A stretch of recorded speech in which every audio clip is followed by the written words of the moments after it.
Hello viewers and my dear beautiful ladies, ముందుగా మీ అందరికీ అంతర్జాతీయ మహిళా దినోత్సవ శుభాకాంక్షలు.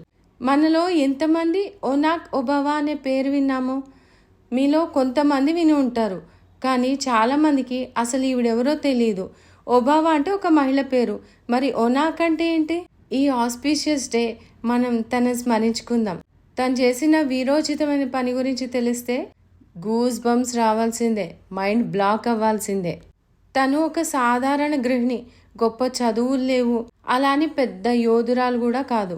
ఇది సరిగ్గా 1779లో కర్ణాటకలోని చిత్రదుర్గ ఫోర్ట్ దగ్గర జరిగింది. అప్పుడు చిత్రదుర్గ ఫోర్ట్ని పరిపాలిస్తున్న వారు మదాకరి నాయక. ఈ నాయక డైనాసిటీ వారు 15th సెంచరీలోనే తమ సామ్రాజ్యాన్ని శత్రువుల నుంచి కాపాడుకోవడానికి ఒక ఫోర్ట్ నిర్మించారు. దాని పేరే చిత్రదుర్గ ఫోర్ట్. ఇది 7 concentric walls, 19 gateways, 35 secret exits తోటి నిర్మించబడింది. దీనిని 2000 మంది సైనికులు ఎప్పుడు పహారా కాస్తూ కాపాడుతూ ఉంటారు. అంత పకడ్బందీగా నిర్మించబడింది.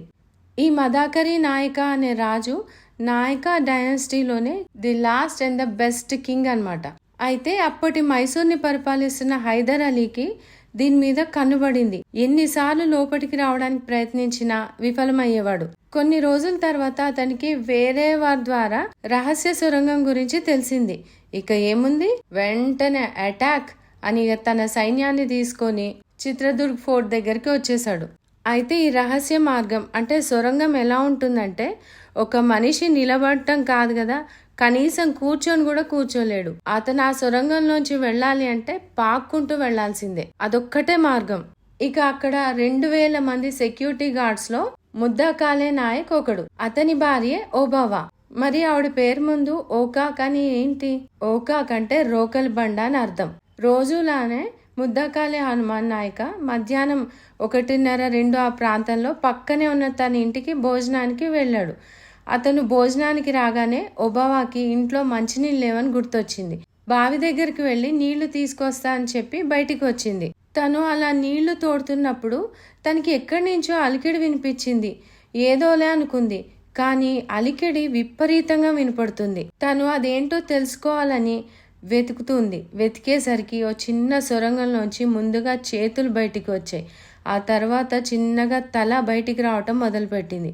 వారి మొహం చూడగానే ఒబావా వెంటనే వాళ్ళు శత్రు సైనికులను కనిపెట్టి పక్కనే ఉన్న తన ఇంటికి పరిగెత్తుకుంటూ వెళ్ళి రోకల్ బండను తీసుకొచ్చి శత్రు సైనికుడు తల పగలగొట్టి చిన్నగా అతన్ని బయటికి లాగి పక్కనే పడుకోబెట్టింది. ఇలా ముందు జరుగుతున్న విషయం వెనకున్న సైనికుడు తెలుసుకోవడానికి వీలు పడదు. అలా ఒకరి తర్వాత ఒకరు అలా బయటికి రావటం, ఒబావా వారి తల పగలగొట్టి పక్కనే పడుకోబెట్టడం, ఇలా ఒక్కరు కాదు, ఇద్దరు కాదు, కనీసం 10 మంది కూడా కాదు, 30 మంది పైగా తను వారి తలలు పగలగొట్టి గుట్టలుగా పోసింది. తన భర్తకి అనుమానం వచ్చింది. నీళ్లు తీసుకొస్తాను వెళ్ళి అరగంట పైనే అయింది, ఇంకా రాలేదేంటని బయటికి వెళ్ళి చూసేసరికి రక్తంతో తడిసిన తన భార్యను చూసి ఆయన ఆశ్చర్యపోయి భయపడిపోయాడు. ఏం జరిగింది అని అడిగినా ఆవిడ నుంచి సమాధానం లేదు. అతను అటు పక్కన తలదిప్పి చూసేసరికి శవాల గుట్ట. ఆవిడలో కదలిక లేదు, అలాగే నిలబడిపోయి ఉంది. అప్పుడు అతను చుట్టుపక్కల వాళ్ళందరినీ పిలిచి జరిగిన విషయం చెప్పాక అప్పటికి కానీ అందరికీ అర్థం కాలేదు. ఓబావా శత్రువులు లోపలికి చొరబడకుండా చిత్రదుర్గ ఫోర్టుని కాపాడింది అని.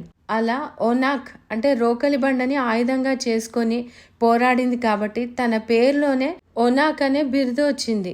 ఆవిడ వీరోచితమైన పోరాటానికి, ఆవిడ ధైర్యానికి ప్రతీకగా కర్ణాటకలో తనకో దేవాలయాన్ని కూడా నిర్మించారు.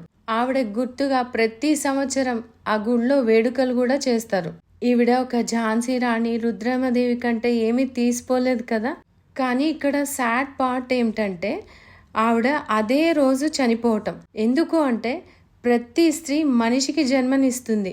ఎక్కువ శాతం మహిళలు అహింసని తట్టుకోలేరు, జీర్ణించుకోలేరు. అలాంటిది తన చేత్తోటి వారి శత్రువులే కావచ్చు అంతమందిని చంపేశాక తను షాక్లోకి వెళ్ళి అదే రోజు కన్ను మూశారు. ఎంత గొప్ప మహిళ కదా ఆవిడ.